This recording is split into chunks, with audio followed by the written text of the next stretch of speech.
He's angry about mortgages. It's Angry Mortgage. He's swearing. He's cursing loud. He's old. He's opinionated. And he's been doing this so damn long. This program is about mortgages, and this is mortgage advice, but the advice may not apply to your situation. Contact licensed mortgage professionals for specific recommendations before you make decisions about mortgages. You may not agree with Ron, but if you don't, he thinks you're wrong. Oh, and did we say there is a lot of swearing? We are back with a special guest, Tuli Parubets from the Main Lending Center, Mortgage Scout, right? Yes. But look, enough. I'm going to let you introduce yourself. Tuli, tell me about your mortgage career. Thank you, Ron. Thank you for having me today. I'm loving having you. This is very close. We've had a great laugh. Well, I'm Tuli Parubets. I started my career as a banker. I was hired by Canada Trust back in 1998. I moved on to Scotia. You were 14. Yeah, sure. Let's go with that. I moved on to Scotia. I became a branch manager and then became self-employed as an independent specialist 2011.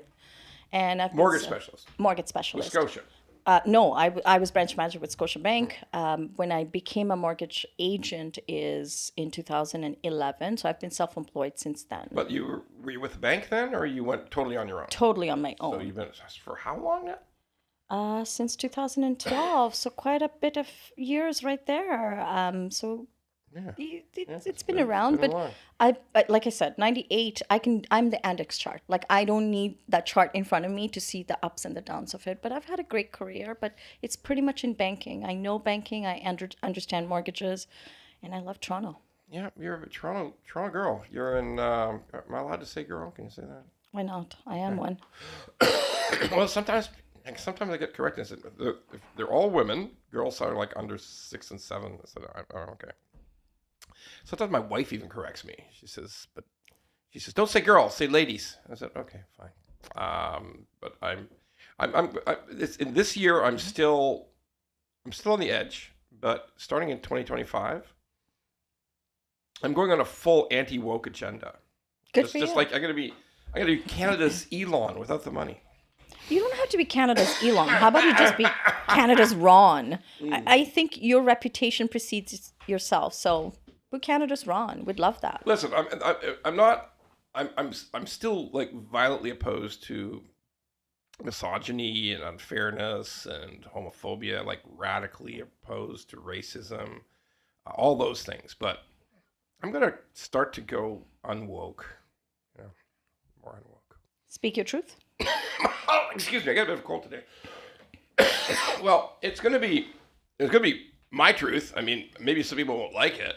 I mean, we got a plan for a new kind of land acknowledgement coming up next year.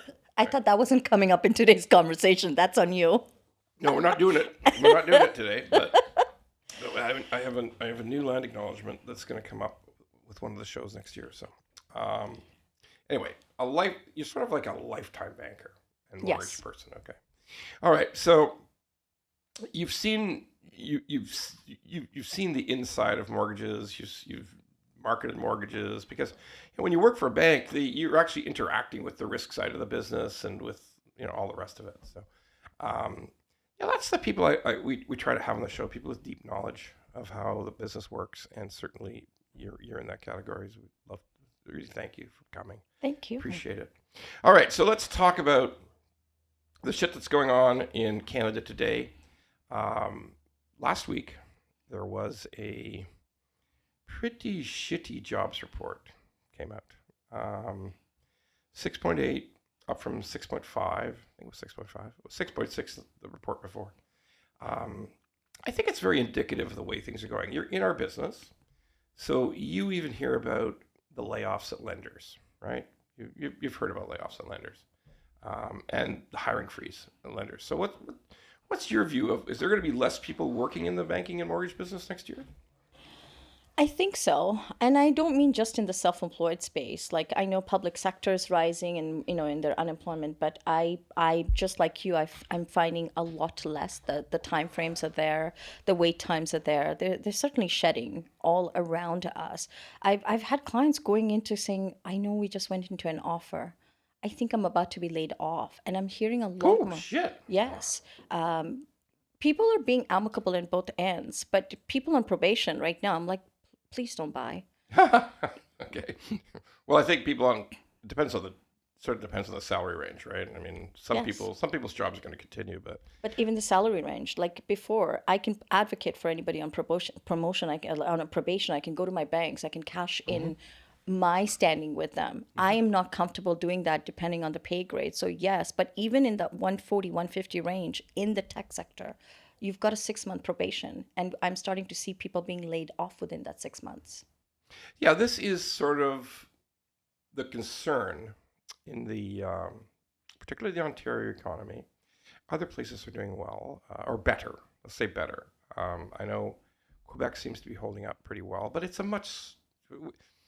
We should realize Quebec's a smaller population base, right? And they have accepted so much fewer immigrants than Ontario, British Columbia, Alberta have. They have their own quota. They won't take any more than 50,000 a year. Now, that doesn't include refugees. So refugees have kind of swelled that group. But so here we are in Canada. We have a rising unemployment rate, particularly in Ontario, because I just read, again, just last week, read that in a few short months, there have been 20, or maybe it was this from beginning of the year to now, there's 20,000 manufacturing jobs lost in Ontario. And it's more and more looking like the federal government's hope for EV batteries is it ain't gonna work out. Like it just doesn't seem to be working out. So, what does it mean? I mean, we've seen contraction in the financial space. We see less realtors, right? There's less. You got less agents who you're talking to. Some of them have disappeared from the offices you talk to. I don't work with those type of opposite. You only work with the good ones. I only work with the good ones. I'm classy and I know it. But honestly, I've kept the same realtors I've worked with in the past 12 or 13 years. I only associate with corporate offices. I will train new people. I'm pretty good at picking out the ones I think will survive, but there's still too many of us, whether it's a real estate agent or whether it's a mortgage broker. Right? They complain, the realtors. There's not enough deals out there. Yes, but there is not enough deals out there is because our governing bodies dilute us. So you would have well-to-do mortgage brokers who are complaining, going, well, there's so many of you taking business. Sure, if there's merit to it, but somebody doing 2 transactions a year probably shouldn't be in this industry. You've got to let that bottom feeder out. I'm sorry to say it. It's sort of the infinite discussion of commission-based industries that there are the ability to get the barrier to entry is low. I mean, it's the lowest barrier to entry for any commission-based industry, major industry, is probably mortgage brokerage. It's very, very low. Real estate's low. I think some of the financial planning stuff is more advanced, more difficult. But obviously, if there's, how many realtors were there at the peak in Ontario? Like 80 down to what, 70 something now. Yeah, it's again, tricky. That's a lot of realtors. I imagine there's a lot of mortgage brokers. I think we need to identify there's a difference between being self-employed and being an entrepreneur. Anybody can become self-employed, and you need to learn that. Like I was at an event recently where one person is asking opinion of another person, and they seem to be an assistant to well-to-do brokers, and they seem to think it would be okay to go out there on their own, become self-employed, become mortgage brokers, and they're really motivating each other. And I felt like a really bad person because I poked a hole in that conversation, and I said, you really need to do what you need to do, but at the end of the day, why would somebody give you business? Who would give you business? If you can identify that, maybe become self-employed, because even the low-hanging fruits will come. But coming in thinking, oh, someone's going to train me how to get business, we're not going to make you friends.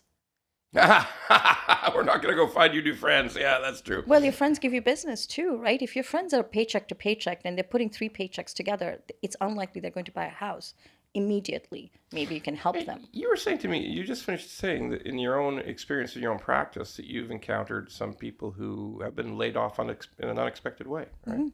So, we're going to see more and more of that. The bottom line of all this is the Canadian economy continues to worsen. In fact, you could make a point that many economies in the world are worsening.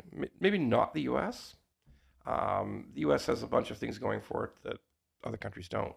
When you are as much as manufacturing has moved overseas, the U.S. is the heartbeat of new digital and new IT developments, whether it's NVIDIA or whether it's a new app or there's virtually no app from another part of the world that billions of people use, whereas the United States is the foundation of that business. So if I separate the United States, things are certainly going to hell in a handbasket in Canada, in my opinion. They're going to hell in a handbasket in Europe. I mean, they can't even keep their governments together in Europe anymore. And it's all based on similar problems. Government overspending, because you just can't piss money away down both legs, and overregulation. Apparently the French are the most regulated people on earth. Like there's no level. Like apparently there's inspectors will come to vineyards, because I like wine. So you go to the vineyards in France, there'll be an inspector like once a week looking around. Like, there's enough of them that they can be endless inspections, and they're just even looking at the crops. I mean, like it's a lot of regulation in France, and that's expensive. There's too much regulation in Canada. The Germans destroyed themselves with their approach to energy. So they shut down all their nuclear plants, and then somebody blew up the Russian gas line. So their power costs have increased by almost 350%, which is devastating their industry. So all over the world, we encounter problems with overregulation and with economic decline. And I think that leads to what's going to happen tomorrow at the Bank of Canada. We have the Bank of Canada announcement tomorrow. What's your thoughts about what's going to happen? I'm honestly, I was expecting 0.25%. And I was just telling you about the report I was reading from. We're not going to mention the name. And that expectation is dwindling. So I'm going to stick to Bank of Canada's coming down with about 0.25% discount on the 11th. Yeah, I mean, after the terrible jobs report, the odds moved a little bit more into a 0.5% territory. But I don't, like, I've tried, in talking to people online and talking to my, to followers and listeners and viewers, I've tried to really de-emphasize meeting to meeting. It could be a quarter, it could be a half. I think it'll be a quarter, same as you. Yeah, by the way, the 80-some-odd-year-old woman who thought it was going to be nothing is off her rocker. I mean, but she really, really, really needs to retire. I mean, like, she's so old. Oh my God. I'm old, but she is like a fossil. Okay. I mean, she's got to stop. We're being kind. We're not naming names, but, she single-handedly keeps one line of hair dye in business. So there's that. Moving along. Okay. So look, I try to think of not the individual situation in terms of what's going to happen this meeting, what's going to happen next report. I prefer just to think about trend. So where do you see the trend for the Bank of Canada going into 2025? Personally, if I'm going to put on my common sense hat, given the reductions we've had, let's assume, again, no crystal ball, no nothing, but December 11th is a quarter. And if I'm not going to go quarter to quarter to quarter, at some point, Bank of Canada has no choice but to take a pause.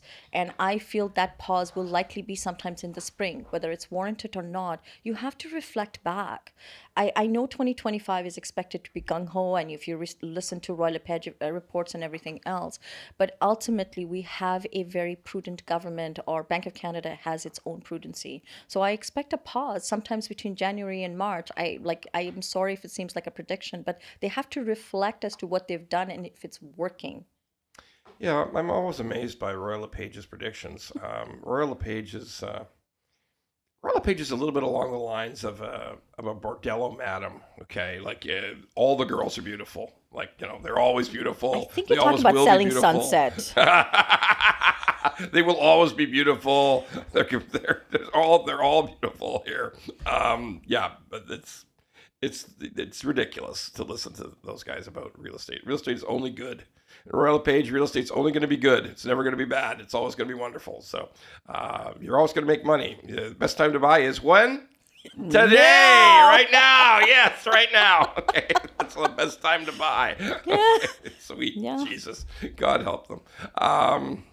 You think I'll get a lawyer's letter about the bordello madam? No, let's just leave it. Let's pretend. They're just happy you mentioned the name. Listen, Paris not Hilton sure. coined it. Yeah. No limelight is bad limelight. No bad light. Yeah, you're right. There's no. That was the really old ancient line from Walter Winchell. There is no bad press. There is. Just press. Just keep mentioning me.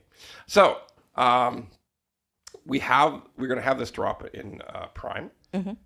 I believe prime will continue to drop right through into the late spring. I think we'll have. You're quite right.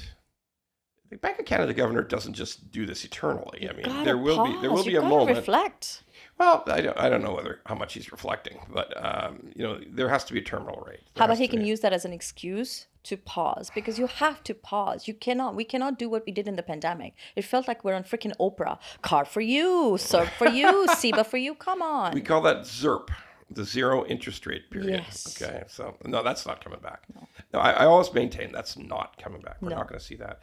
But all that said, that pause is probably sometime around at some point around 2.5 and potentially even lower. You don't think they'll pause prior? I feel like they'll take maybe a pause and then get to 2.5. No, we'll go straight to 2.5. We'll go straight.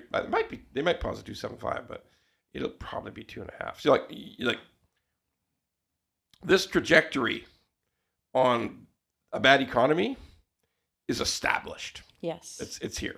Yeah. The Bank of Canada. Now, immediately we're going to have. When you look at this online, when this is what you're going to look at, you can read the comments underneath the podcast, and the comments will all say the same thing. Yeah, but what about Canadian dollar, U.S. dollar? You're wrong. There's going to be inflation again. Okay, so yes, I mean I've heard that maybe 10 or 12,000 times. We've had that comment. So listen up, folks. The dollar is going to go down. It's going to go down. that's the only certainty we have right now. Beyond that, I don't know anything else. The dollar's going to go down. I've lived through a 61-cent dollar. Yeah. You've lived through a 61-cent dollar. Bottom line is we did not travel in the United States. No, there were no lineups in Buffalo.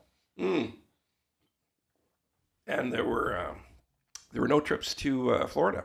It was just too expensive. Now, people correctly say, but Ron, that is an inflationary thing. I mean, we buy so much from the States. Food will go up. Other items we buy are in U.S. dollars. It's all true. Okay, they come from other countries, but they're priced in U.S. dollars. All true. But here's the thing. Not everybody gets about this. In a bad recession, which I think we're headed for a legitimate recession, there's so many factors push prices down because inflation is not just food and goods. Inflation is wages, right? Inflation is commission income. Inflation is price for services. And all that stuff gets hammered. Yeah. All that stuff gets hammered. Wages get hammered. Incomes get hammered. Oh, and we forgot. I forgot. Not necessarily you forgot, but I forgot. If rates are coming down, if mortgage rates are coming down, that's an effect. Like I think about 28 to 30% of the whole inflationary basket, the whole CPI basket is rents and mortgage payments. Yeah. So if that drops, and speaking of rents don't do well in a recession. No. They do really shitty. Okay. So many things are going to impact on inflation. It's not just the price of groceries in the United States. So I think we're going to see, there will be some uptick, but not huge. No. Are you expecting this round to be far worse than 2008? like we barely felt anything compared to the States. That's an excellent point. We were both around. It was shockingly brief. It was severe for a few months, and then.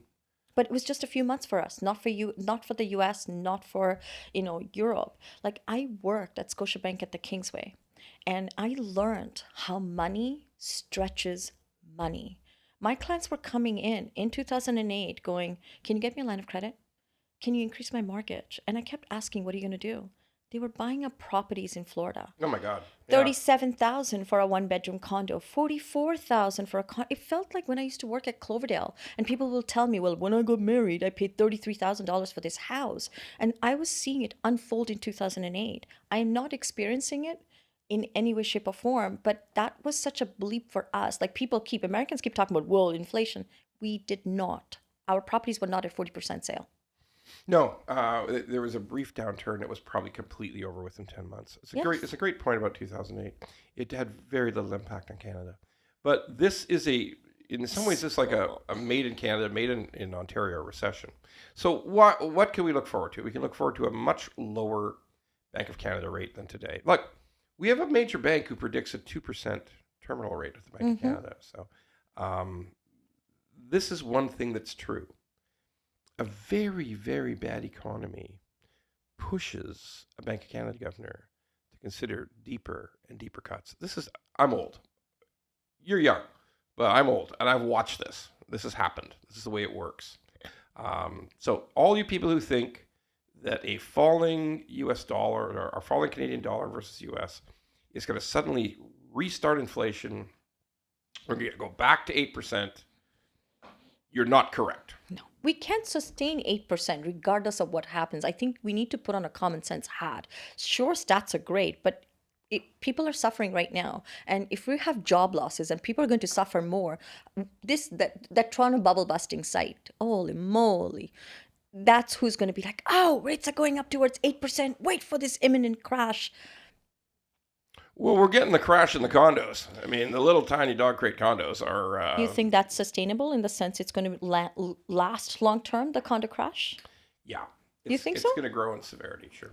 In spite of the fact that we're not building in 4 years' time. So if you go by Urban Nation... No, I'm only talking about 2 years. Okay. Well, that's expected. Like, I love Urban Nation. I love how they do their stats. Builder versus immigration versus what's coming in. And Sean Hildebrand goes... No one's building. 4 years from now, we're going to have a shortage. So I'm with you on the 2 years. I think there is a softness. Those people sitting on the fence going, "Oh, can I get a good deal?" Go look. It's going to be, it can only have a bad outcome. We've got another between 32 and 40,000 of these small units are going to come to completion. These are projects that started in 2020. They're going to come to completion over the next 2 years, 2020, 2021. They're extremely overpriced. They're priced up in the $1,200 to $1,400 per square foot range. Resale selling for $900, and it's going to be bad. And we in a recession, we both agree, in a recession, people move back in with their parents. People get roommates. You mean the generation that never moved out? Sorry. Yeah, well, okay. There's that. Some of them moved out, but they may be going back. Look, we just know this. We know this. We know that if there's precarious employment, that we're watching rents go down in GTA. Yeah.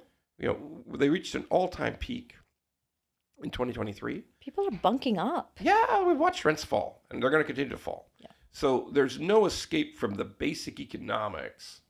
Lower rents, too many dog crate condos coming on stream, and now a viewer wrote in just yesterday about what is the base case then for single family, because Hildebrand is correct about a few things.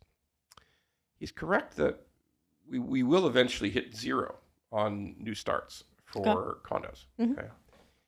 And the important thing to understand too, and to give Urban Nation props, they've also talked about this, that since 2018, single family has just fallen off a cliff in Ontario. GTA is really, really bad for single family development.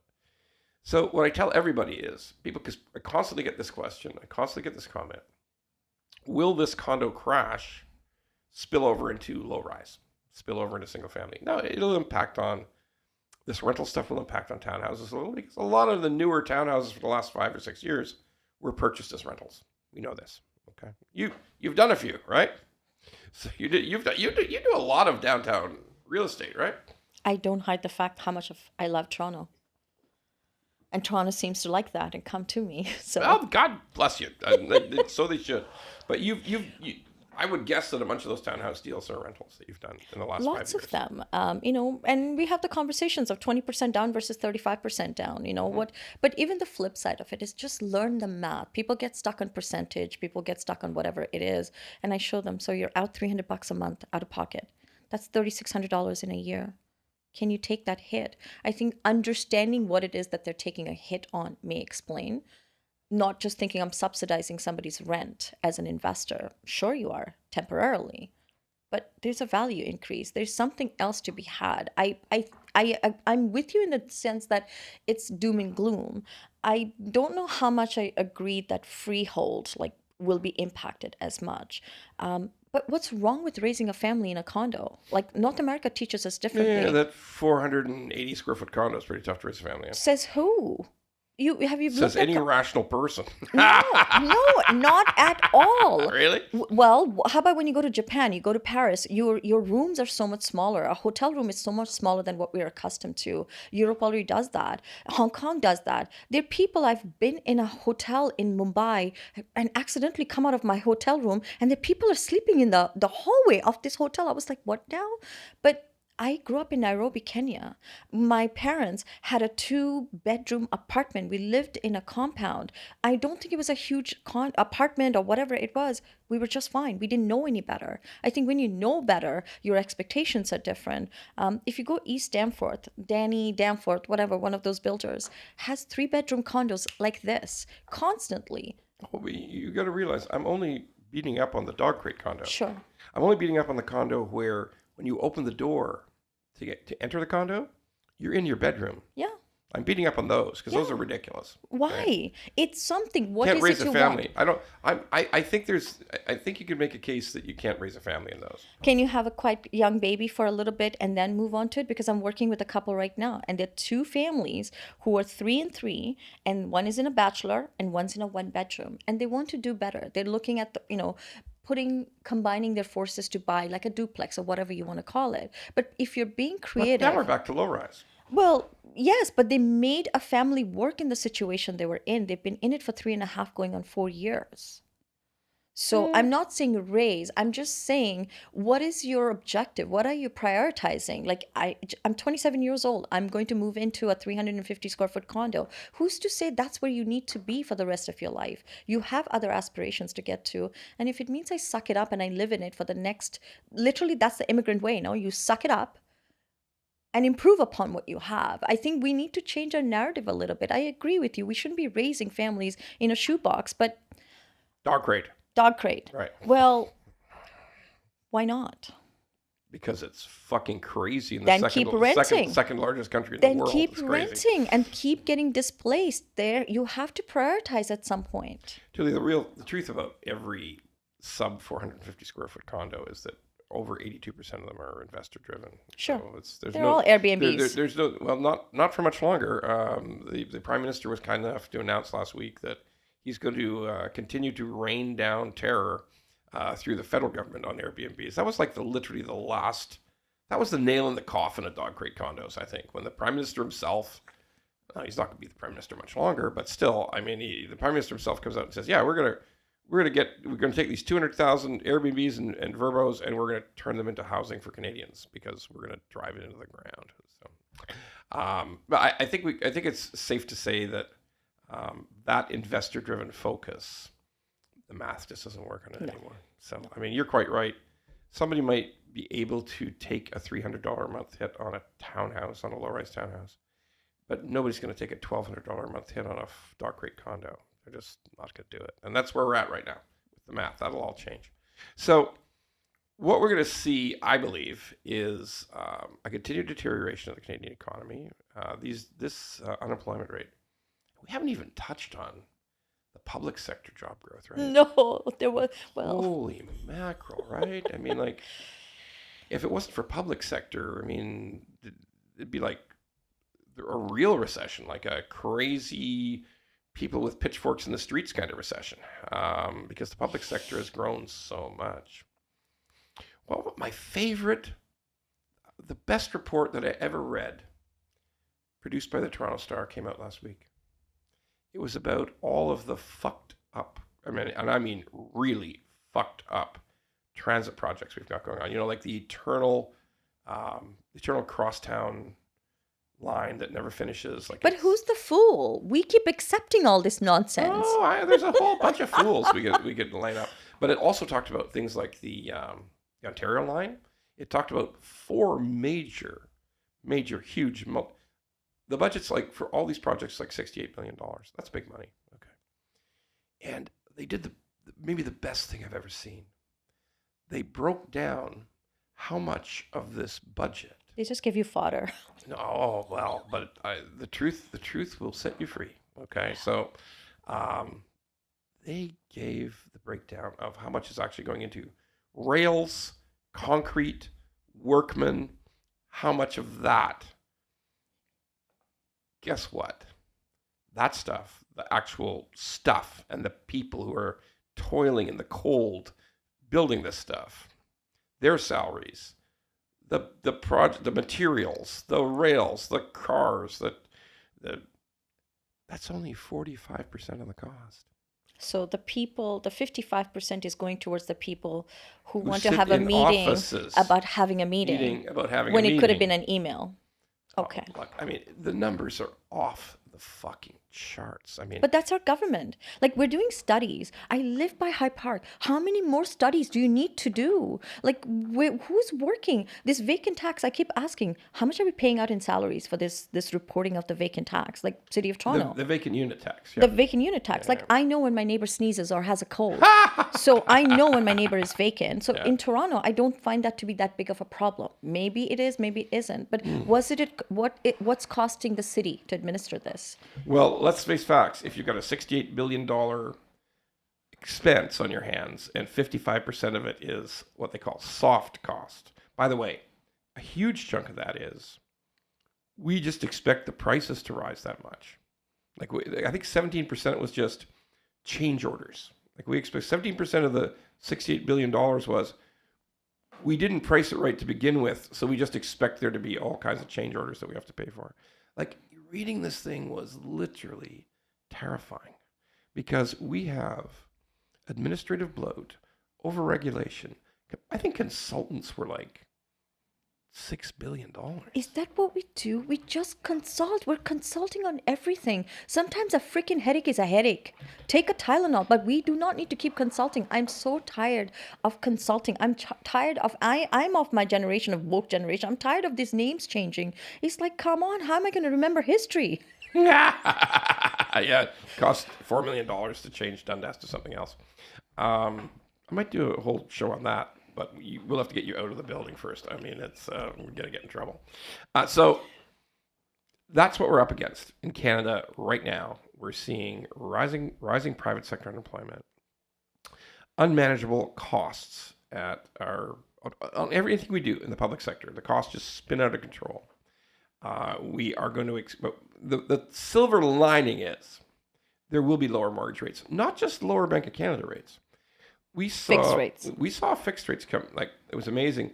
There had been a 6-week run up in bond yields. Let's take the Canada 5-year bond. Yeah. 6-week run up of nearly 70 basis points. In a few days, we've seen that fall 40 basis points. Yep. Why? All this bad economic news coupled with some of the stuff in the States is mysterious because the 10-year in the States has dropped significantly. And this is with somebody, a president coming in who's guaranteed economic expansion. President Trump's guaranteed economic expansion. So you would think that wouldn't happen, but there is a suspicion. I read some analysis. There was a suspicion that some of the jobs numbers, from the U.S.? Yeah, because they always do corrections 2 weeks later. Here's something really interesting if you think about it. We've got Elon and Vivek have been given the job in the United States of slashing government waste, right? So it's like DOGE, the Department of Government Efficiency. Well, if you get really efficient as a government, you have a shitload less people working there. They're talking about closing whole departments, like closing whole agencies down. That's a lot of unemployed people, right? So it could be that smart people who trade bonds have decided, if this government's dedicated to smaller government, that's about 8 million less jobs. And 8 million less jobs is a fuck of a problem in a country, right? It's still not reflecting that, though. Like, the bond yield should have dipped. This is... Here, have my water. I'm good. Fiji. I'll survive. I might, if I get bad, I'll ask for it. Don't worry. I'm always somebody who is happy to ask for stuff from other people. I'm well known for this. So will fixed rates fall? So fixed rates ballooned up from about 3.9. We were getting a lot of 3.99, 3.09. Right? Sorry, 3.99, 4.09, 4.19. We're getting a lot of that. That's ballooned up to like mid fours. I fully expect it to drop back down again. So the good news for everybody listening who's interested in getting a mortgage, or if you've got a mortgage renewal coming, is there's going to be lower rates, but you may not have a job. Well, pick your poison. Pick your poison. So I've got a lot of people parking their mortgage. What do you mean by that? I've been using variable as a leverage, and I'm very specific about variables I like because I like choices. But I'm not advocating for variable to become a lifestyle. And variable was a lifestyle for a long time for a lot of people. Variable for me, I'm in $1 million mortgage. I have the same sympathy. Whoa. That's right. Is this like some sort of like City of admission? Toronto. You got some admission? Well, no, like it's $1 million mortgage? Empathy, right? Wow. Empathy for people in my space. I'm working with my clients who have $1 million mortgages, and I'm empathetic to that because I have $1 million. So you went out and got $1 million mortgage, right? Well, sure. Just so I could spend it at the Dior store. Jesus Christ, the Dior store. Wow. But we're just simply using the variable so advocating for the variable. I've put it in the variable. I'm like, you're going to get the rate you're going to get, 5.25%, 5.5%, somewhere along there. You're going to fit it. But no, Butler Mortgage will get you 4.95. Sure, but go to Butler Mortgage and get your 4.95, and you may end up in somewhere where you may not be able to get out sometimes. But 4.95, let's assume you've got a 5% rate. It's not a never plan. And if you take something short term, you're still stuck in that rate versus variable. Bank of Canada is on a trajectory down. So you're still capitalizing on the rates dropping and you're simply waiting. And don't be greedy. And I've said that to myself. I've said that to my base, which is when you start to see rates which make sense compared to what you've seen, advocate for yourself. Stand up, take it seriously. So if you start to see rates in 3.89, 3.9, don't wait around to see if it's going to get to 3.5 because we made it to 3.99 and came back up to 4.5 again. Strangely, and maybe not so strangely, because you're a savvy analyst of how things work. That is word for word what we've been telling all our clients. Word for word, we've told all our clients, you must consider variable. You will eventually have a rate that's somewhere between 3.8 and is possibly as low as 3.3. Yeah. Okay, that's not impossible. Okay. And there will be a chance at some point in the next 6 or 9 months to get a 3.89 fixed if you choose to. Mm-hmm. Now, all that being said, this is really important, all that being said, that we don't know if there might be a future where variable hangs around for a few years. You don't know, I don't know. And wisely, you say to your clients, if we know it's going down, take advantage of it. And we say the same thing in our company. If you know the rate's going down, take advantage. Why not? Again, people talk about, Canadian dollar or US dollar, inflation comes back. You have to make, you have to take a stand. And anybody who's booking 4.49 right now for a 3-year fixed, they're probably paying too much, right? I tell them, you know what, take it. If your circumstances is pushing you towards, because look, it's mutual funds versus GICs. There are people who will never go into anything that's called a mutual fund because they need the security of it. Sure. To me, variable and fixed are very similar. I come from a banking background. So make a choice, jump out of it, know it's there. But to think I'm going to continue a variable, it's fine. But if you take that 4.49 and I've had clients who say, you know what, Tuli, great advice. Thank you so much. And I send them out. I say, go think about it. Come back and talk to me. And they take that 4.49. I tell them, you have FOMO. I'm not your problem. Like I am telling you, and I will follow it up because if you have buyer's remorse when variable hits 3.7, don't call me. But even what if 3-year rates are at 3.89? Sure, call me. I can show you how to go back your bank and blend your rate and extend or what of that. Still gonna pay more. But at the end of the day, you need to understand if you take a fixed rate for peace of mind, the bank is not going to turn around. TD Bank is not going to be like, oh, buddy, you're paying higher. I'm going to put you into a lower rate. It's a business. Make a decision and stick with it. There is no FOMO. 2025, don't call me if you've got FOMO because I have gone blue in the face explaining to people fixed versus variable. Understanding that variable is a strategy. If you want to continue with it for the next 5 years, that's on you. I am simply advocating for it as being a strategy so you can jump into a fixed rate at a later time. Because, and this is what we have to emphasize, because the vast balance of probabilities are that we will see a lower variable rate in 6 months. Yeah. So if we believe that, if we've studied it, if we are a version of an expert who has gone back over the history, who's looked at the economy. And by the way, I hate to say this because it really pisses me off. There's some podcasts where people are always saying, yeah, I said this back then and I was right. I hate that shit, but I'm forced to do it. Yeah, variable's going to keep coming down. I said it would come down. I said that it would come down a year ago. It started. It's continuing. It will continue, barring some cataclysmic event that we don't know about. Which is not the US dollar. That is not going to stop the Bank of Canada from... You need true inflation. You need inflation that actually scares Tiff Macklem, the Bank of Canada governor, to get him to push... the chances of a rate going up today are almost non-existent. Doesn't mean it won't change in a year or 2 years. But even in 6 months, but not today. Not today and not for 6 months. No. Okay. So when we say variable will outpace fixed, we mean it, and we mean it from the most sincere place we can possibly go. It's as simple as that.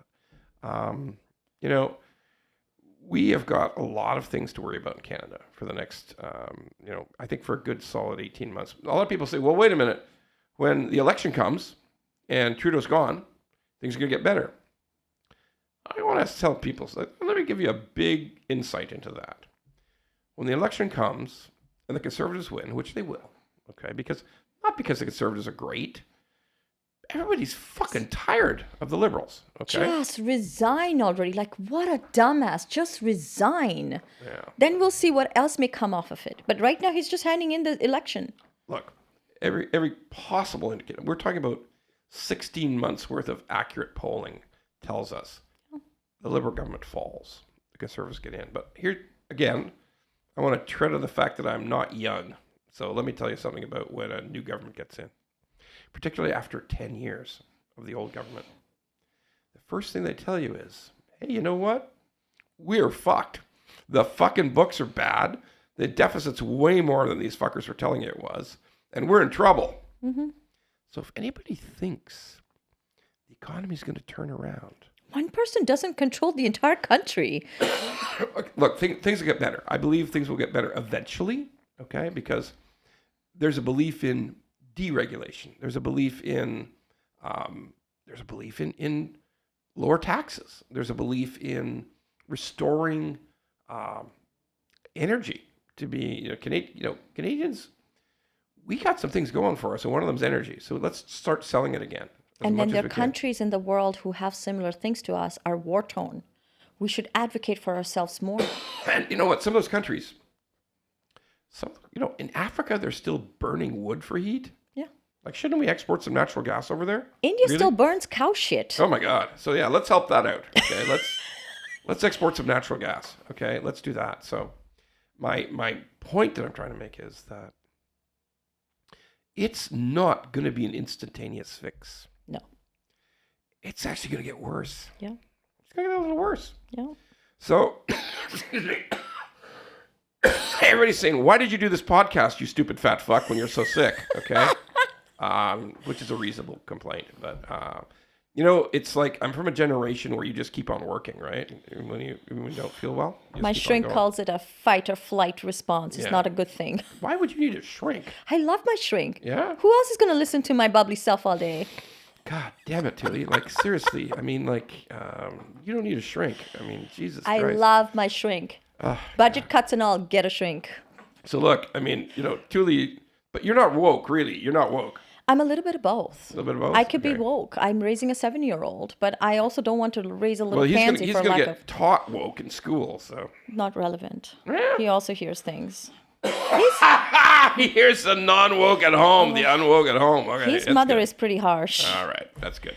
We're going to try to cut back on woke kids. Sure. But here's my shout out. Here's my, what the actual fuck is going on? Canadians, whatever you do, don't believe that everything's going to get better the day after an election, because it will not. It will actually get worse. Because here's my point. After the election, they're going to start to shrink the number of people working for the federal government. Like all those, Pierre Poilievre has promised he's going to fire all these consultants. They're going to be gone. He said that. It's on the record. And he will. Like, he's a hard-ass little motherfucker. Okay? Yeah. They'll be gone. That's unemployment, folks. Yeah. That is unemployment. That's a worse economy before it gets better. Now, good news, he's going to quit printing money, going to reduce the deficit. In the long run, it's going to be better. But let me tell you this. Everybody who thinks there's some kind of magical change when the government changes, then everything will be beautiful after that. No. That is not what's going to happen. It's going to get worse, and then it'll get better. But I don't even know why we suck and blow to the extent that we say we're so small compared to the rest of the world. And we think changing one government head with another talking head is going to change all of it. The world as a whole is sick. We have no clue what Ukraine and Russia is going to come to. You've got the big five banks terming these as long-term wars, whether it's Palestine and Israel. These all have a bearing on us. We don't even know if there's elections in 4 years. We don't know what tariffs, if it's just, boom, I'm just going to just throw something your way. I think we are sick as a whole. I think just Canadian economy is a Canadian economy, but we're a bleep. And I think we need to just think past that. So to your point of nothing's going to change the next day, but nothing may change in the next little while as well, given what the world, it's chaos in a cup right now. Look, I'm typically a half-empty kind of a guy, but I really and truly believe that the one thing that's turning is people's belief that we need to have more and more regulation. I think we're going to see a reduction in regulation in the next 4 years. And God knows if we're spending 55% of every fucking transportation and project, if 55% is going to people sitting in offices, we got to change the fucking regulation. I think we need efficient regulation. So I don't know if you remember or not, but the last time I had lunch with you, you mentioned to me about New York and when they do their construction and the sidewalk is never blocked. No, it's against the law. I have never forgotten that. And every time I'm in a city, I'm always looking to see how efficient they are. I was in New York 2 months ago and I walked around. I talked to my husband about you multiple times. Like, Ron was right. There is nothing blocking it. Their scaffolding was all overhead. Yeah. Like you walk through. So I think regulation has a space, and I'm with you. I'm done with being overly regulated. But I think we need more efficiencies in our regulations. Oh my God. If we just did the same as New York and said you cannot block the street. You can't block the street. Right? To build anything. That. Not for a day. Not for an hour. Not for an hour can you block the street. Yep. Okay? You inspired me when you said that, because a big city like that, when you can control it, there is hope for us to have certain control, and we need control. You're a parent. You know you need to control certain situations, especially when your kids are young. We are young. We are a population. I think there's efficiencies needed, and that's the biggest part we're lacking. That's why we're overly regulated. All true. Tuli, thank you for being here. We loved having you. Thank you. It's my absolute pleasure. My pleasure. I hope to be back again. Thank you so much. 100%. Thanks again.